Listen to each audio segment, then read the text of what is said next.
जहाँ रक्षा क्षेत्र में भारत और साथ ही साथ यूक्रेन दोनों एक साथ कोऑपरेशन के साथ आगे बढ़ेंगे, वहीं ख़ास तौर पे फूड डिप्लोमेसी जो बहुत बड़ा मुद्दा हो सकता है, उस पर भी बातचीत संभव है, क्योंकि भारत एक एग्रीकल्चर इकोनॉमी है और जिस तरह से यूनाइटेड नेशंस का ये मानना है कि फूड सिक्योरिटी में यूक्रेन का बहुत बड़ा योगदान है उसके ग्रेन्स की वजह से, तो उस लिहाज से क्या फूड डिप्लोमेसी पर कुछ देखने को मिलेगा, रक्षा उपकरणों पर कुछ देखने को मिलेगा, ये अहम सवाल है।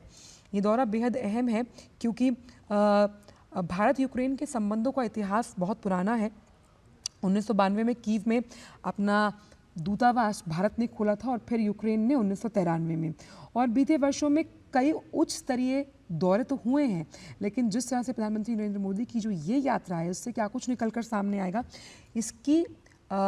इस पर दुनिया भर की निगाहें हैं। यूक्रेन के नेता भी भारत आए, व्यापार, विज्ञान और टेक्नोलॉजी और सांस्कृतिक आदान प्रदान बेहद हुए, क्योंकि जो टेक्नोलॉजी ट्रांसफ़र को लेकर एक हिचक थी, वो तमाम जो मल्टीलैटरल फोरम्स हैं उस पर कहीं ना कहीं मिटती हुई नज़र आई है। और यूक्रेन के बारे में एक बहुत ख़ास बात वो ये है कि ये पहली आधिकारिक यात्रा है। इससे पहले जो मुलाकात व्लादिमीर ज़ेलेंस्की से प्रधानमंत्री की हुई, वो G7 की साइडलाइंस मीटिंग थी, यानी जापान में एक बार, और उसके बाद हुई थी अभी हालिया जब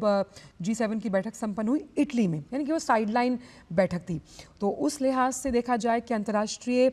मंचों पर भी आमतौर पर भारत और यूक्रेन ने एक दूसरे का समर्थन किया है, और यूक्रेन से जुड़े संघर्षों, विशेष रूप से रूस यूक्रेन तनाव के मामले में भारत ने घनिष्ठ संबंधों के कारण एक तटस्थ रुख हमेशा से अपना कर रखा। तो भारत और यूक्रेन ने रक्षा क्षेत्रों में भी सहयोग दिया, क्योंकि यूक्रेन ने भारत को कई सैन्य उपकरण है उसकी सप्लाई की है, और ख़ास तौर पर भारतीय सैन्य विमान और जो टैंकों का आधुनिकीकरण है वो इसमें शामिल है। इस लिहाज से भारत के कई जो छात्र हैं, बड़ी संख्या में वो पढ़ाई के लिए यूक्रेन जाते हैं। ख़ास तौर पर जिस तरह से मेडिकल की पढ़ाई करने के लिए यूक्रेन एक लोकप्रिय जगह है, जहाँ पर भारतीय छात्र जो हैं वो यूक्रेन में पढ़ते हैं। तो उस लिहाज से देखा जाए तो दोनों देशों के संबंधों को महत्व देने के लिए, और ख़ास तौर पर क्या एक अलग लीडरशिप के लिहाज से जब दोनों नेता मिलेंगे तो कूटनीतिक, रणनीतिक और स्ट्रेटेजिक रूप से किस तरह का वक्तव्य साझा तौर पर सामने आता है, ये देखना होगा। क्योंकि लगातार ये बात सामने है कि प्रधानमंत्री कई फोरम्स पर कह चुके हैं कि आज का जो सिनेरियो है, जो दृष्टिकोण है या जो परिदृश्य है, वो युद्ध का नहीं बुद्ध का है, और कुछ भी हासिल करने के लिए कॉन्फिडेंस बिल्डिंग डायलॉग और साथ ही साथ बातचीत, डिप्लोमेसी एक अहम रामबाण है, ना कि रणभूमि में इस तरह के फैसले लिए जा सकते हैं।